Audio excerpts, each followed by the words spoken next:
이제 민수기 방학이 끝났습니다. 그런데 방학이 끝나가는 시점에 온라인 예배가 또 개강을 한 것 같습니다. 마음의 짐이 좀 무겁긴 하지만 그래도 우리 또 함께 힘을 내는 모든 예배가 되었으면 좋겠습니다. 무엇보다도 우리 온라인 예배가 온 가족이 함께 하나님께 나아가는 축복의 시간이 되기를 간절히 기도합니다. 자, 오늘은 우리 민수기 16장 1절에서 24절까지의 내용으로 당을 짓다라는 제목으로 함께 살펴보고자 합니다. 이스라엘 백성들의 이 광야 생활은 결코 순탄치 않았습니다.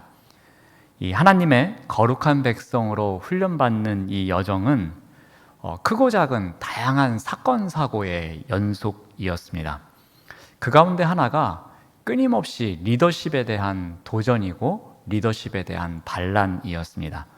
이 16장에서 일어나는 사건은 또 하나의 모세의 친인척에서 비롯된 리더십 반란 사건을 다루고 있습니다.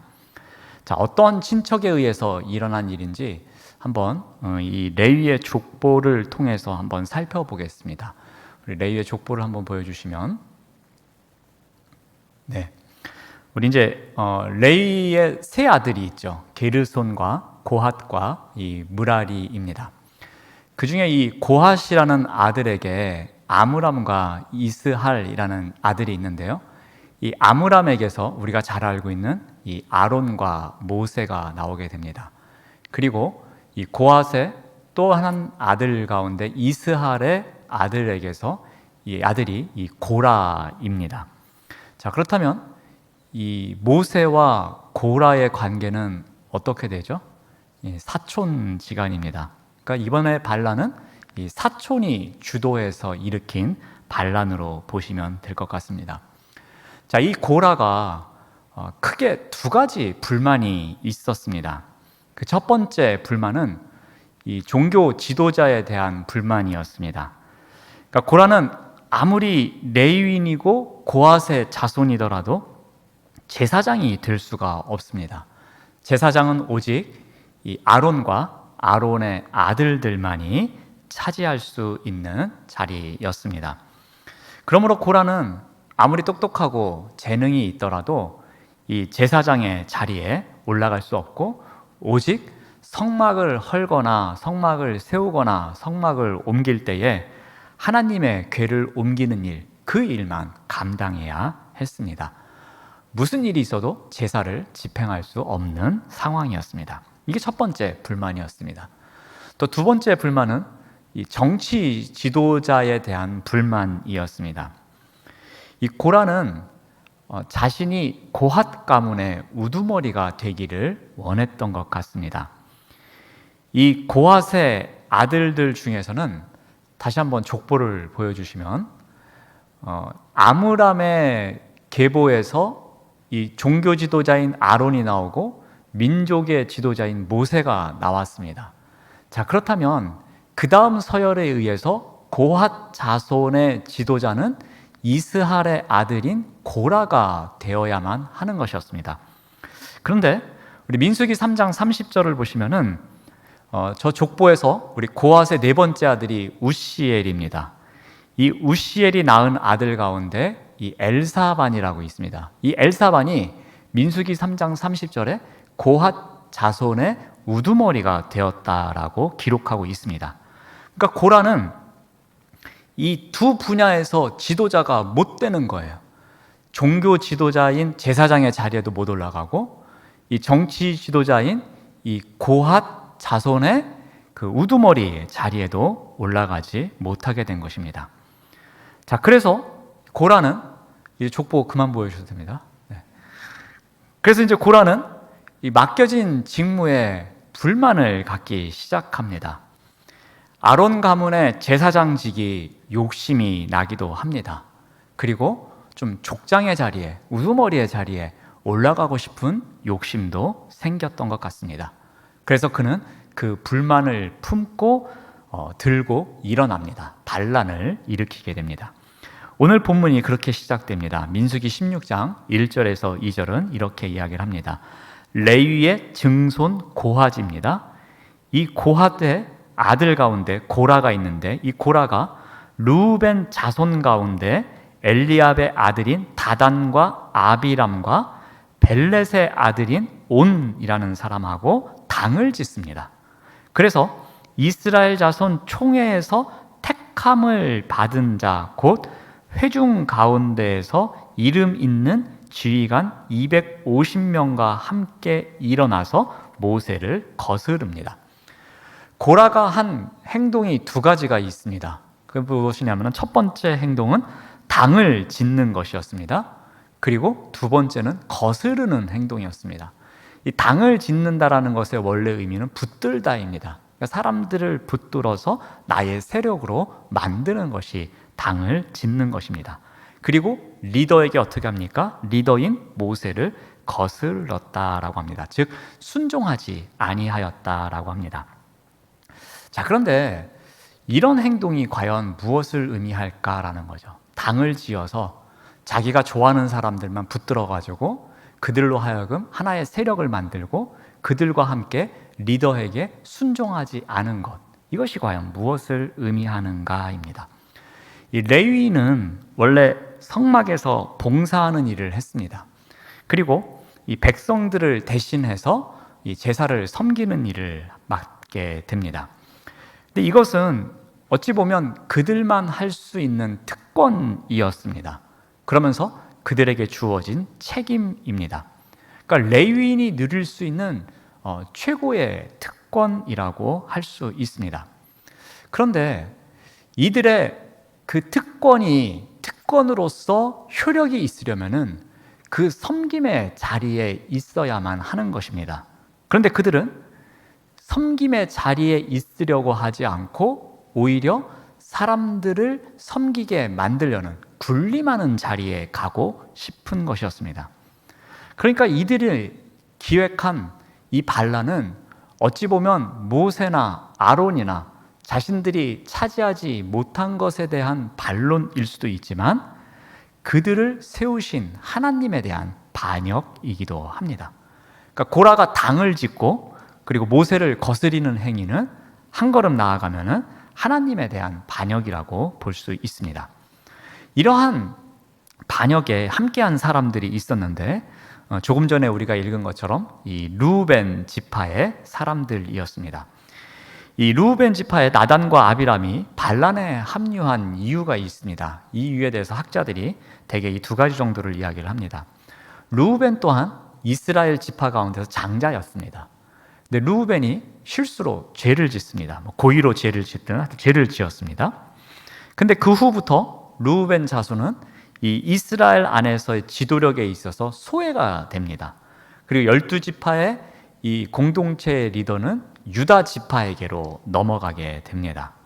자, 이게 첫 번째 반란에 참여한 이유이기도 하고요. 자, 두 번째는 이 지파들을 동서남북으로 배치했죠. 그때 남쪽에 르우벤과 갓 지파와 시므온 지파가 위치했습니다. 남쪽에요.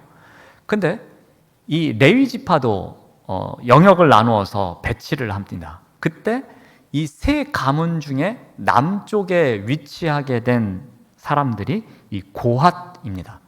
그러니까 고핫과 이 르우벤이 같은 지역을 섬기고 있었던 겁니다. 그러다 보니까 왕래가 잦았던 것 같습니다. 그러다 보니까 서로의 불만을 많이 이야기하면서 이 반란을 주도하게 된 것 같습니다.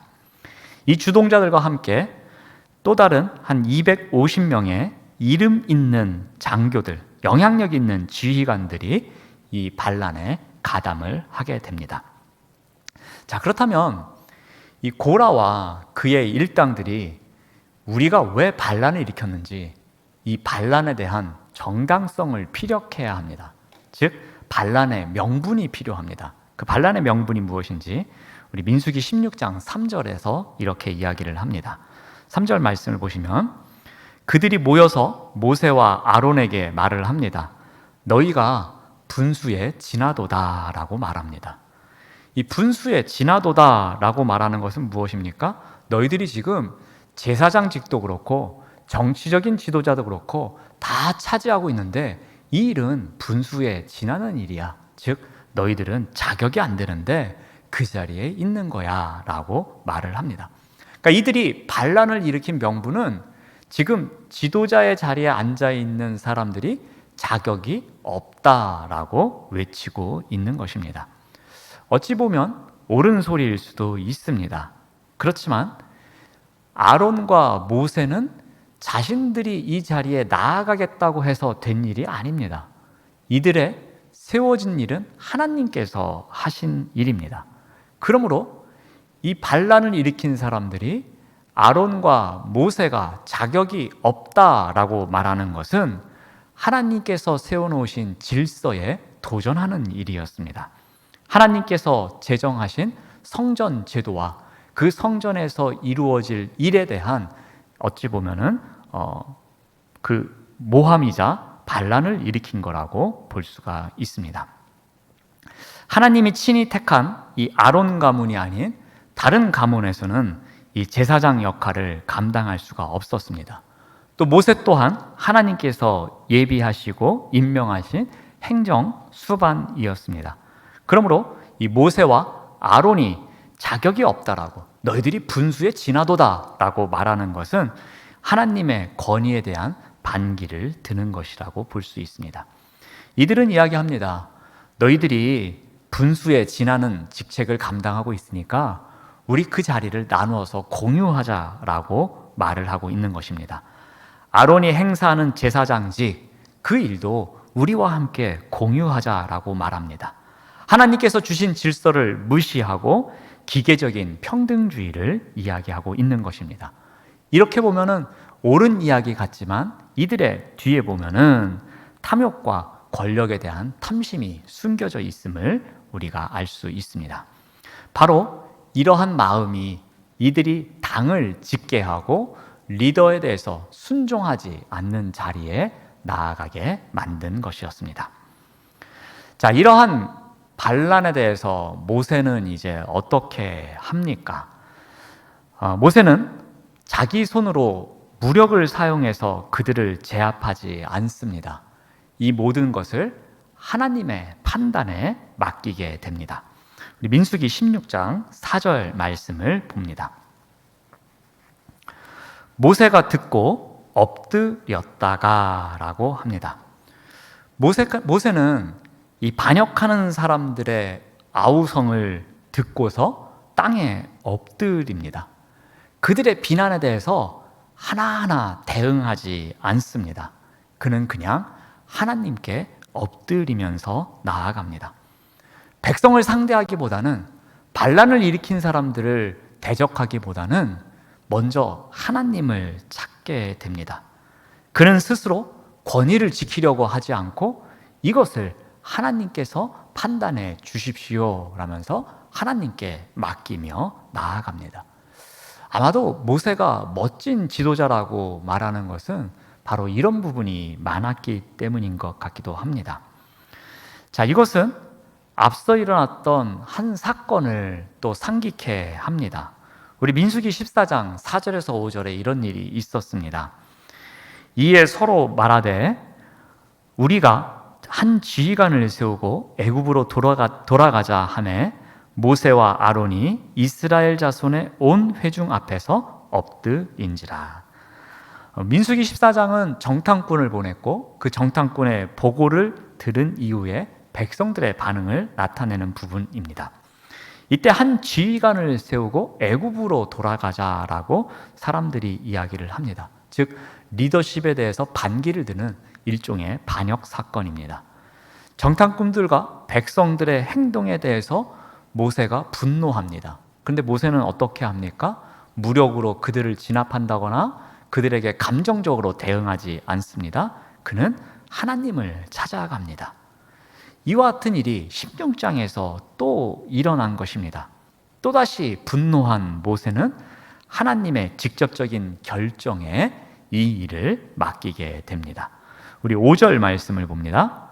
고라와 그의 모든 무리에게 말을 합니다.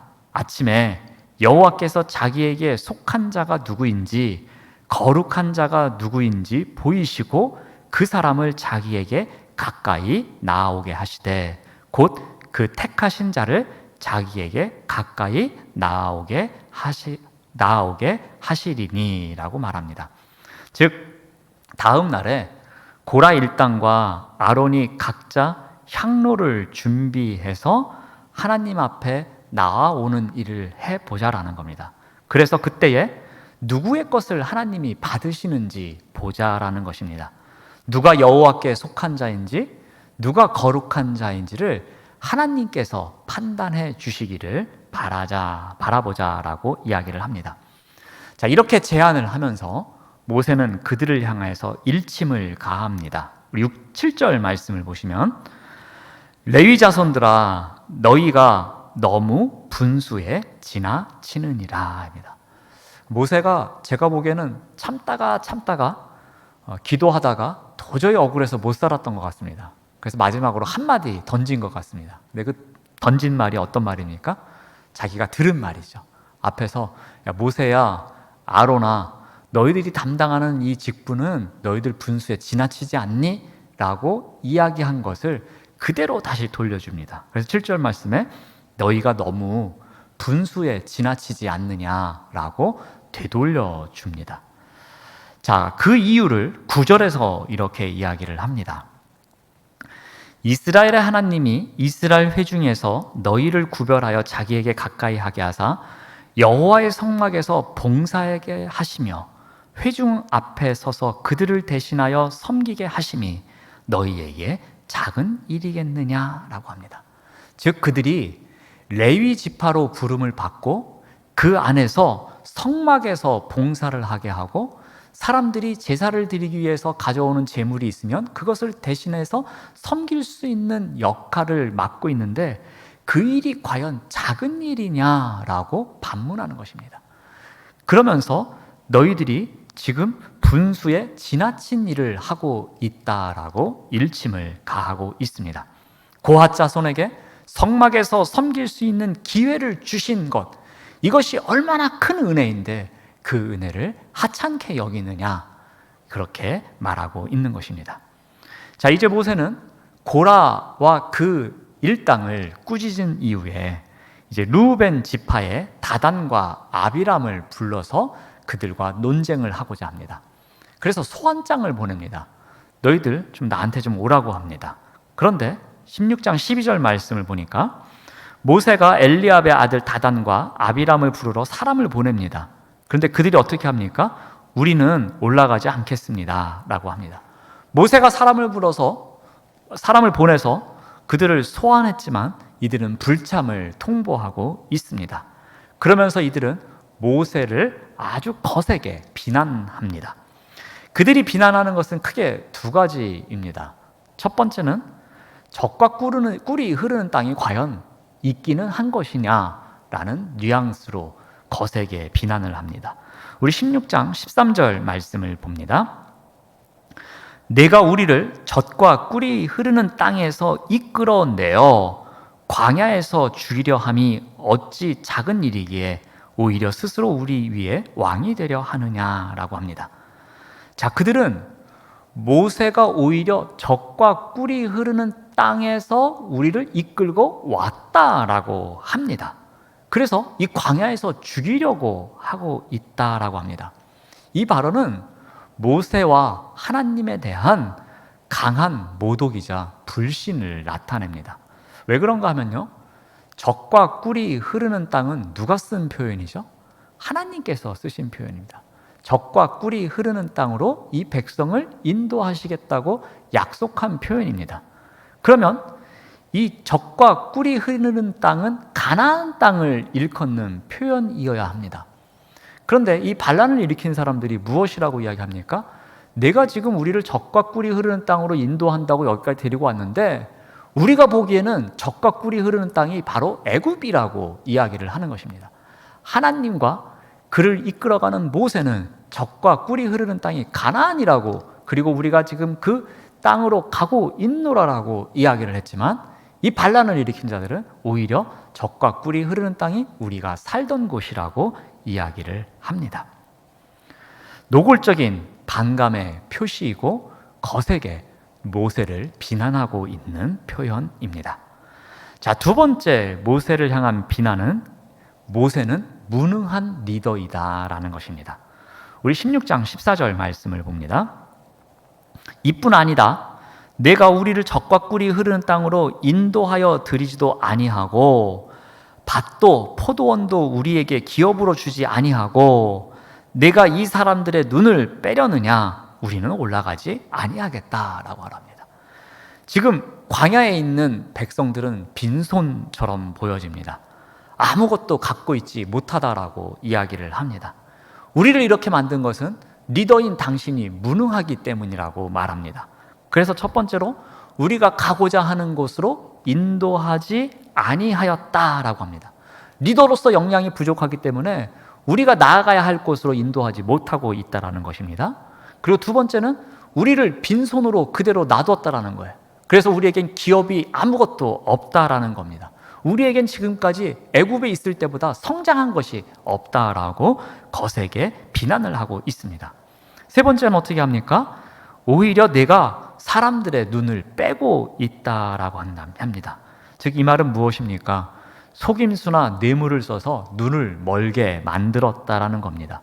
오히려 너의 욕심을 채우기 위해서 우리가 애굽에서 잘 살고 있는데 괜히 출애굽을 시키고 이 광야에서 엄청난 고생을 시키는 지금 사기 행위를 하고 있다라는 겁니다. 마치 우리를 눈먼 장님처럼 취급해서 우리가 아무것도 모르는 것처럼 취급해서 한낱 거짓으로 치장하고 있는 무능한 리더라고 이야기를 합니다.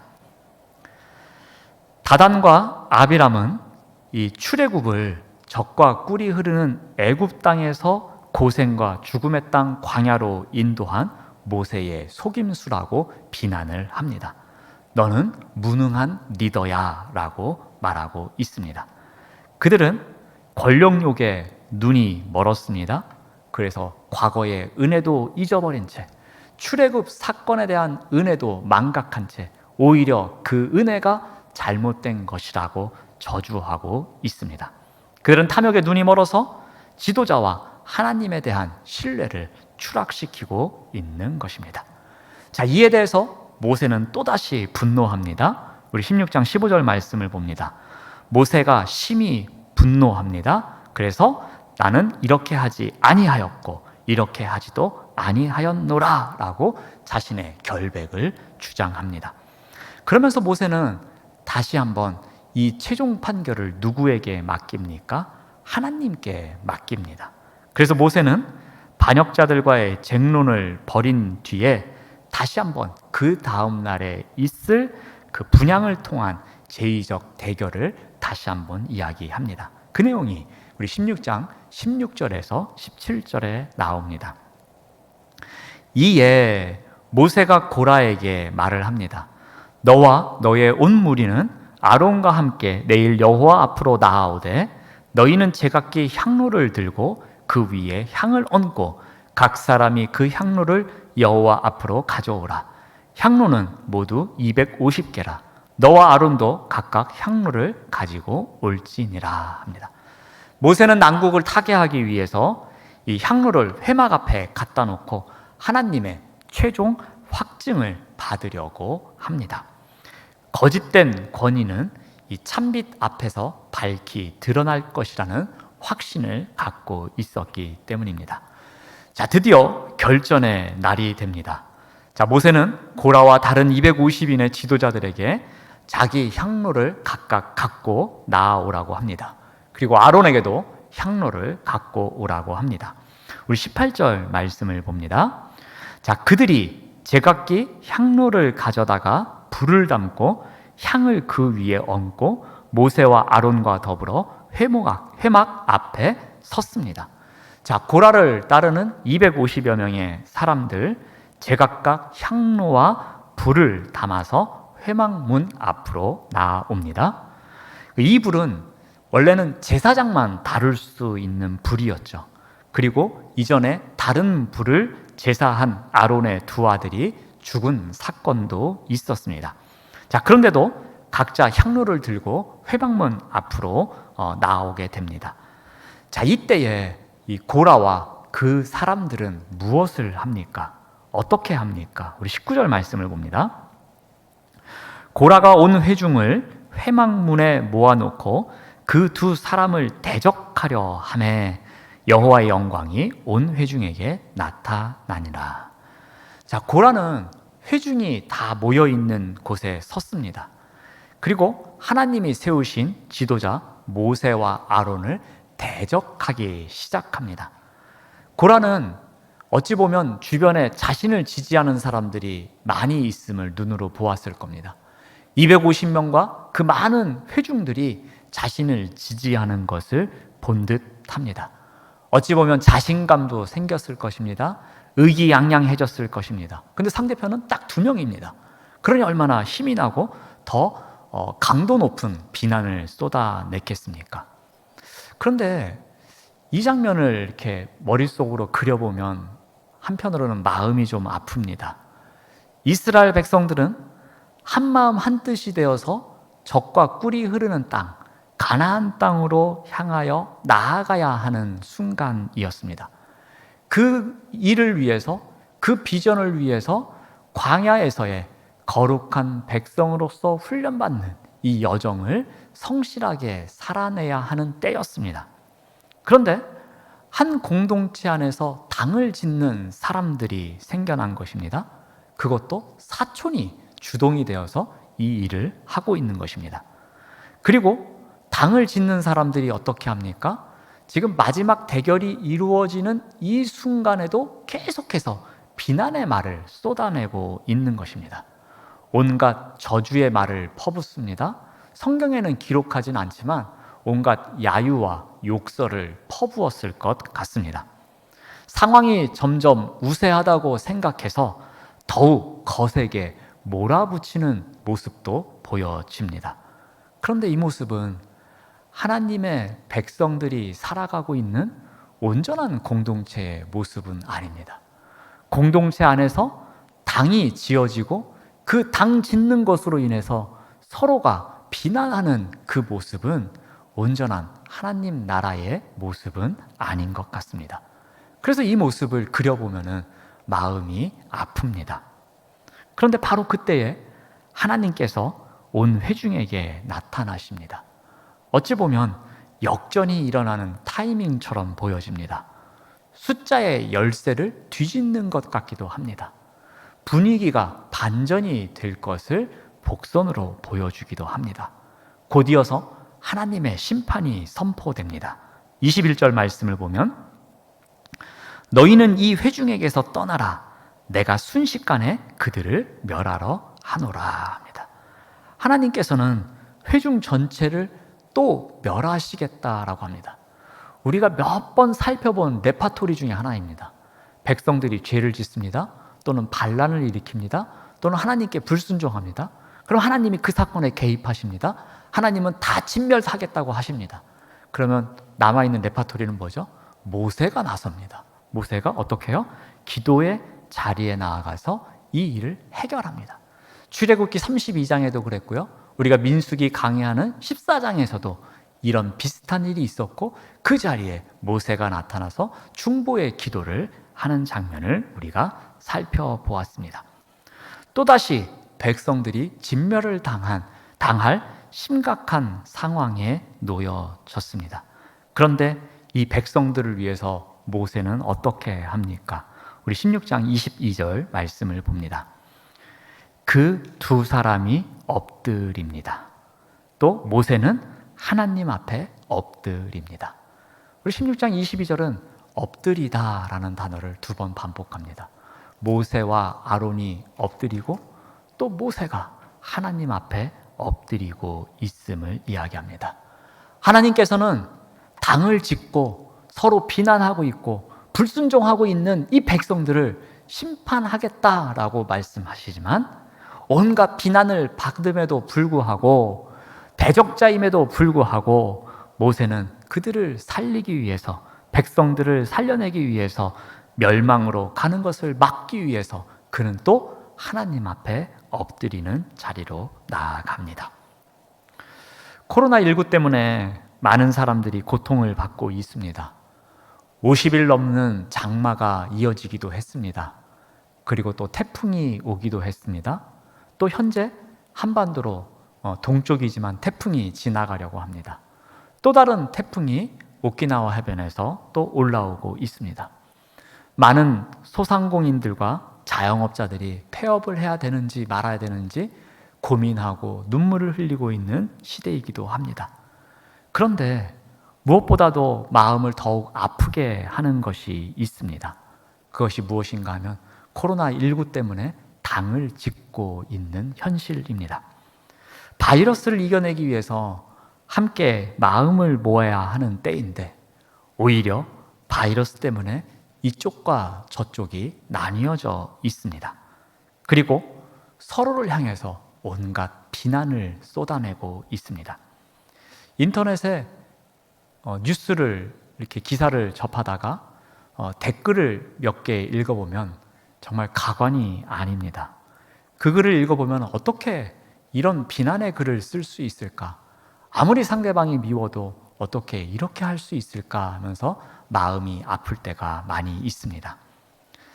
당을 짓는 일보다 지금 필요한 것은 모세가 그러했듯이 하나님 앞에 엎드리는 일일 것입니다. 우리가 살아가는 크고 작은 공동체에서 당을 짓는 일이 발생할 때가 있습니다. 그래서 이쪽과 저쪽이 나뉘어서 서로를 비난할 때가 있습니다. 그런데 당을 짓는 것보다 혹은 당이 지어졌지만 그 당이 지어진 가운데서 서로를 비난하는 것보다 그것보다 더 중요한 것은 비난의 중심에 있더라도 그곳에서 하나님 앞에 엎드리는 것이라는 것입니다. 지금 우리에게 필요한 자리인 것 같습니다. 그리고 그 자리에 엎드리는 것이 가장 빛나는 행동인 것 같습니다. 그리고 우리 영은교회가 있어야 할 자리입니다. 기도하겠습니다. 하나님 감사합니다.